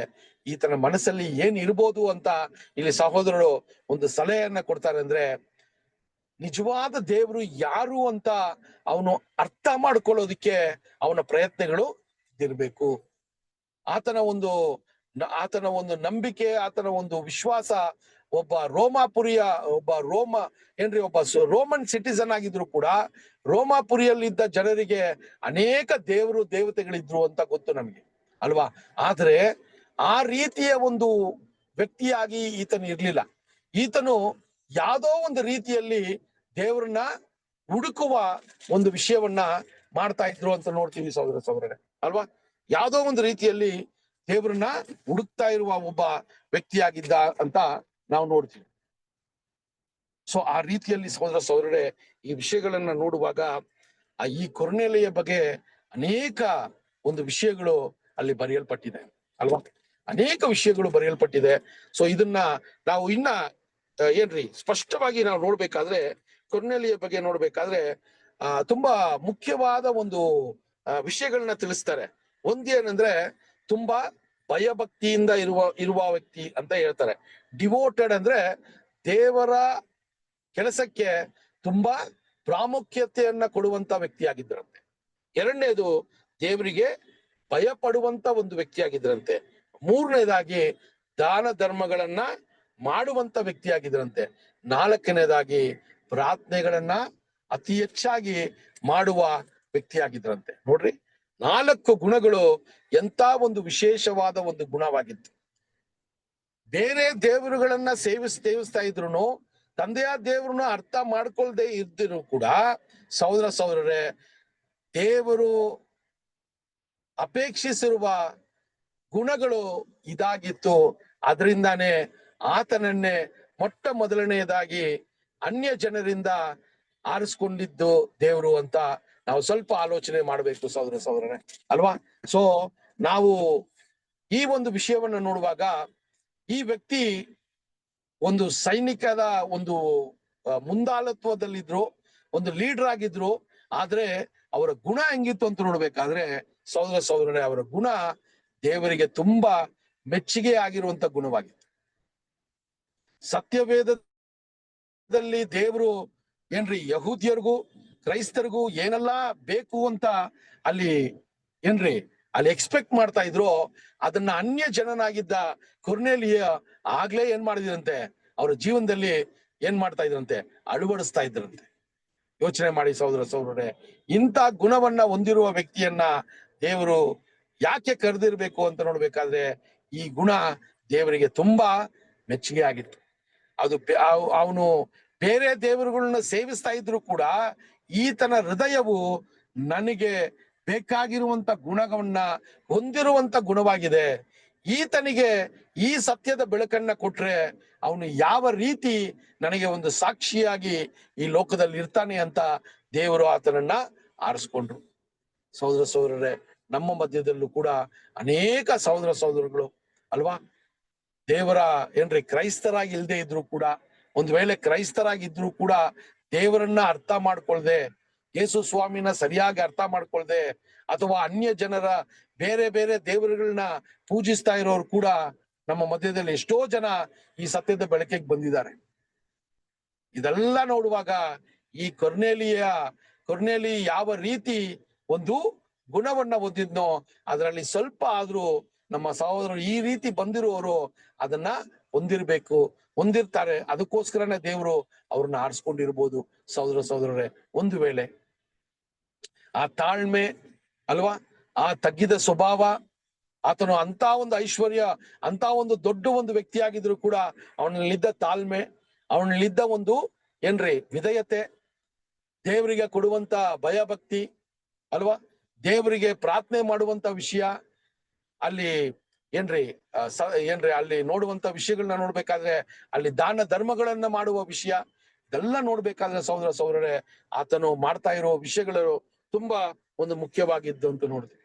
ಸೊ ಅದರಿಂದ ಈ ಕೊರ್ನೇಲಿ ಬಗ್ಗೆ ಇನ್ನ ಅನೇಕ ಮಾಹಿತಿಗಳನ್ನ ನಾವು ನೋಡೋಣ ಸಹೋದರರೇ. ಯಾಕಂದ್ರೆ ಕೊರ್ನೇಲಿಯ ಬಗ್ಗೆ ಮಾತನಾಡುವಾಗ ಯಾವ ರೀತಿ ಅಲ್ಲಿ ದೇವರು ಒಂದು ಆಹ್ವಾನವನ್ನ ಕೊಟ್ಟು, ಯಾವ ರೀತಿ ಪೇತ್ರನ ಮೂಲಕ ಕೊರ್ನೇಲಿಯಗೆ ದೇವರು ಸತ್ಯವನ್ನ ತಿಳಿಸಿ, ಆ ಸತ್ಯದ ಬೆಳಕನ್ನ ಕೊಟ್ಟು ಆತನ ಸೇವಕರಾಗಿ ಕರೀತಾರೆ ಅಂತ ನಾವು ಮುಂದಿನ ಪಾಠಗಳನ್ನ ನೋಡೋಣ. ದೇವರ ಚಿತ್ತ ಇದ್ರೆ ಬರುವಂತ ವಾರ ಕೂಡ ಈ ವಿಷಯ ಕೊರ್ನೇಲಿಯನ್ನ ನೀವು ಮತ್ತೆ ಸ್ಟಡಿ ಮಾಡ್ರಿ. ಒಂದು ವಾರ ಸಮಯ ಇದೆ. ಕೊರ್ನೇಲಿಯ ಬಗ್ಗೆ ನೀವು ಎಷ್ಟು ವಿಷಯಗಳನ್ನ ಮಾಹಿತಿಗಳನ್ನ ನೀವು ಕಲೆಕ್ಟ್ ಮಾಡ್ಬೋದು ಅಷ್ಟನ್ನ ಮಾಡ್ರಿ. ಸೊ ನಾವು ಈ ಪಾಠವನ್ನ ಮಾಡುವಾಗ ಇನ್ನ ಒಂದು ಆಡೆಡ್ ಆಗಿ ಏನಾಗತ್ರಿ, ನಿಮ್ಗೆ ಇನ್ಫಾರ್ಮೇಶನ್ ಸಿಗತ್ತೆ. ಸೊ ಅದರಿಂದ ಇದೊಂದು ಎಕ್ಸರ್ಸೈಸು, ಇದೊಂದು ಹೋಮ್ ವರ್ಕ್ ಆಗಿ ನೀವು ಮಾಡ್ರಿ. ಬರುವಂತ ವಾರದಲ್ಲಿ ಈ ಕೊರ್ನೇಲಿಯ ಬಗ್ಗೆ ಯಾವ ರೀತಿ ತಂದೆಯಾದ ದೇವರು ದೂತನ ಮೂಲಕ ಕೊರ್ನೇಲಿಯಗೆ ಒಂದು ಸಲಹೆ, ಒಂದು ವಿಚಾರವನ್ನ ತಿಳಿಸ್ತಾರೆ, ಪೇತ್ರನನ್ನ ಯಾವ ರೀತಿ ಕರೆಸ್ಕೋತಾರೆ, ಆ ಒಂದು ಪಟ್ಟಣವು ಹತ್ರ ಇರೋದ್ರಿಂದ ಕೊರ್ನೇಲಿಗೆ ಪೇತ್ರನು ಬಂದು ಯಾವ ರೀತಿ ಸುವಾರ್ತೆಯನ್ನ ಸಾರ್ತಾರೆ, ಇದೆಲ್ಲ ನಾವು ಮುಂದಿನ ದಿನಗಳಲ್ಲಿ ನಾವು ವಿಷಯಗಳನ್ನ ನೋಡೋಣ. ಸೊ ದೇವರು ಈ ವಾಕ್ಯಗಳನ್ನ ಆಶೀರ್ವದಿಸ್ಲಿ. ಬರುವಂತ ವಾರದಲ್ಲಿ ಕೊರ್ನೇಲಿಯ ಬಗ್ಗೆ ಇನ್ನ ಮಾಹಿತಿಯನ್ನ ನಾವು ಪಡ್ಕೊಂಡು ದೇವರ ಒಂದು ಸಂಕಲ್ಪವನ್ನ ನಾವು ಕೊಂಡಾಡುತ್ತಾ, ದೇವರು ಮಾಡದಂತ ಒಂದೊಂದು ಸತ್ಕಾರ್ಯಗಳನ್ನ, ದೇವರು ಮಾಡದಂತ ಒಂದೊಂದು ಅದ್ಭುತಗಳನ್ನ ನೋಡುವಾಗ ನಮ್ಮ ಜೀವನದಲ್ಲೂ ಕೂಡ ದೇವರು ಯಾವುದೋ ರೀತಿಯಲ್ಲಿ ಅದ್ಭುತವನ್ನ ಮಾಡಿದ್ದಾರೆ. ಸಹೋದರರೇ, ನಮ್ಮಲ್ಲಿ ಯಾವುದೂ ಒಳ್ಳೇದಾಗಿ ಇಲ್ಲ ಅಂತ ನಾವು ದೇವರಲ್ಲಿ ನಾವು ಮುಂದೆ ಬಂದು ನಾವು ಅದನ್ನ ಒಪ್ಕೋತೀವಿ. ಆದ್ರೆ ಕೂಡ ದೇವರು ನಮ್ಮಲ್ಲಿ ಏನೋ ಒಂದು ವಿಷಯವನ್ನ ಇನ್ನೂ ನೋಡ್ತಾ ಇದ್ದಾರೆ. ಅದರಿಂದಾನೇ ಈ ಸತ್ಯದ ಬೆಳಕಲ್ಲಿ ಇನ್ನ ನಮ್ಮನ್ನ ನಡೆಸ್ತಾ ಇದ್ದಾರೆ. ನಾವು ನಮ್ಮ ಶಾರೀರಿಕ ಒಂದು ವಿಷಯದಲ್ಲಿ ಅನೇಕ ತಪ್ಪುಗಳನ್ನ ಮಾಡ್ತಾ ಇದ್ರು ಕೂಡ ಕ್ಷಮಿಸಿ ನಮ್ಮನ್ನ ಪದೇ ಪದೇ ಸರಿಪಡಿಸೋಕೆ ದೇವರು ಪ್ರಯತ್ನ ಮಾಡ್ತಾ ಇದ್ದಾರೆ. ಅದರಿಂದ ಆ ಪ್ರಯತ್ನಕ್ಕೆ ನಾವು ದೇವರಿಗೆ ಸಾಷ್ಟಾಂಗವಾಗಿ ಅವ್ರಿಗೆ ನಾವು ನಮಸ್ಕಾರವನ್ನ ತಿಳಿಸೋದು ಮಾತ್ರ ಅಲ್ಲ, ವಿಧೇಯರಾಗಿ ದೇವರ ವಾಕ್ಯಕ್ಕೆ ಅನುಗುಣವಾಗಿ ನಡೆಯೋದಿಕ್ಕೆ ನಮ್ಮ ಪ್ರಯತ್ನಗಳನ್ನ ಮಾಡೋಣ. ದೇವರು ಈ ವಾಕ್ಯಗಳನ್ನ ಆಶೀರ್ವದಿಸ್ಲಿ. ಈ ಒಂದು ಕೂಟಕ್ಕೆ ಅಂತ್ಯಗೊಳ್ಳುವ ರೀತಿಯಲ್ಲಿ ನಮ್ಮ ಮಧ್ಯದಲ್ಲಿರುವ ಸೌರರ ರಾಜು ಬ್ರದರ್ ದಾವಣಗೆರೆ ಪ್ರಾರ್ಥನೆ ಮಾಡಬೇಕು ಅಂತ ಕೇಳ್ಕೊತೀವಿ. Okay brother, thank you. ಪ್ರಾರ್ಥಿಸೋಣ. ಭೂಮಿ ಆಕಾಶವನ್ನು ಉಂಟು ಮಾಡಿದ ತಂದೆಯಾದ ದೇವರೇ, ಈ ಸಮಯದಲ್ಲಿ ನಾವೆಲ್ಲರೂ ನಿಮಗೆ ಕೃತಜ್ಞತೆ ವಂದನೆಯನ್ನ ಸಲ್ಲಿಸುತ್ತೇವಪ್ಪ ತಂದೆ. ತಂದೆಯಾದ ದೇವರೇ, ಎಲ್ಲರನ್ನ ಒಟ್ಟುಗೂಡಿಸಿ ಈ ಸಂಜೆ ವೇಳೆಯಲ್ಲಿ ನಿಮ್ಮ ವಾಕ್ಯ ಉಪದೇಶಗಳನ್ನ ಆಲಿಸ್ಲಿಕ್ಕೆ ಕೃಪೆ ಮಾಡಿಕೊಟ್ಟಿದ್ದಕ್ಕಾಗಿ ನಾನು ನಿಮಗೆ ಕೃತಜ್ಞತೆಯನ್ನ ಸಲ್ಲಿಸುತ್ತೇನೆ ತಂದೆ. ತಂದೆಯಾದ ದೇವರೇ, ಪಾಠ ಹೇಳಿಕೊಟ್ಟಂತ ಸಹೋದರನ್ ಕೂಡ ಆಶೀರ್ವದಿಸು ಮತ್ತು ಸೇವೆಯಲ್ಲಿ ಇನ್ನು ಹೆಚ್ಚೆಚ್ಚಾಗಿ ನಿಮ್ಮ ಚಿತ್ತದಂತೆ ಅವರನ್ನ ಉಪಯೋಗಿಸು. ನಮ್ಮನ್ನ ಕೂಡ ಈ ವಾಕ್ಯಗಳನ್ನ ಕೇಳಿದವರು ನಾವೆಲ್ಲರೂ ಸ್ವಾಮಿ ಆ ವಾಕ್ಯದಂತೆ ನಡೆದು 100ರಷ್ಟು ಫಲ ಕೊಡುವಂತೆ ನಮ್ಮೆಲ್ಲರಿಗೂ ಪವಿತ್ರಾತ್ಮರ ಶಕ್ತಿಯನ್ನ ಅನುಗ್ರಹಿಸಿ ಕೊಡಿ ಸ್ವಾಮಿ. ಅಪ್ಪ ತಂದೆಯಾದ ದೇವರೇ, ನಾವು ಈ ವಾಕ್ಯಗಳನ್ನ ನಮ್ಮ ಹೃದಯದಲ್ಲಿ ಧ್ಯಾನಿಸಿ ನಮ್ಮ ಜೀವಿತದಲ್ಲಿ ನಾವು ಅಳವಡಿಸಿಕೊಂಡು ನಾವು ನಡೀಲಿಕ್ಕೆ ಸಹಾಯವನ್ನ ಮಾಡು. ಮತ್ತು ತಂದೆಯೇ, ಈ ಒಂದು ಚಿಕ್ಕ ಕೂಟವನ್ನ ಆದಿಯಿಂದಲೂ ಅಂತ್ಯದವರೆಗೂ ನಮ್ಮ ಜೊತೆಗಿದ್ದು ನಡೆಸಿದ್ದಕ್ಕಾಗಿ ನಾವು ನಿಮಗೆ ಕೃತಜ್ಞತೆಯನ್ನ ಸಲ್ಲಿಸುತ್ತೇನೆ. ಮತ್ತು ಈ ಒಂದು ಸಹೋದರನ್ ಕೂಡ ಆಶೀರ್ವದಿಸು. ನಮ್ಮೆಲ್ಲರನ್ನ ನಿಮ್ಮ ವಾಕ್ಯದಲ್ಲಿ ನಡೆಸ್ಬೇಕಂತೇಳಿ ನಮ್ಮ ರಕ್ಷಕನೂ ಒಡೆಯನೂ ಆಗಿರುವಂತ ನಮ್ಮ ಪ್ರಭು ಯೇಸು ಕ್ರಿಸ್ತರ ಹೆಸರಿನಲ್ಲಿ ಪ್ರಾರ್ಥಿಸಿ ಬೇಡಿಕೊಳ್ಳುತ್ತೇನೆ, ನನ್ನ ಜೀವವುಳ್ಳ ತಂದೆಯಾದ ದೇವರೇ, ಆಮೇನ್. ಆಮೇನ್. Thank you. ಎಲ್ಲಾ ಸಹೋದರಗಳಿಗೂ ಧನ್ಯವಾದಗಳು. Good night. Thank you. Good night. Thank you brother. ಎಲ್ಲ ಬ್ರದರ್ ಸಿಸ್ಟರ್ಗೆ ನಮಸ್ತೆ. ಎಲ್ಲ ಬ್ರದರ್ ಸಿಸ್ಟರ್ಸ್ಗೆ ನಮಸ್ತೆ. Good night. ನಮಸ್ತೆ. ಗುಡ್ ನೈಟ್ ರೀ. Good night.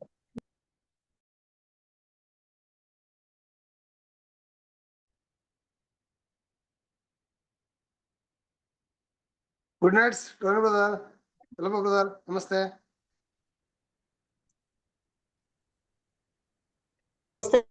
ಎಲ್ಲ ಬ್ರದರ್ ಅಂಡ್ ಸಿಸ್ಟರ್ಗೆ ನಮಸ್ತೆ, ಶುಭರಾತ್ರಿ. ಬ್ರದರ್ ಸಿಸ್ಟರ್ ನಮಸ್ತೆ. ನಮಸ್ತೆ ಬ್ರದರ್.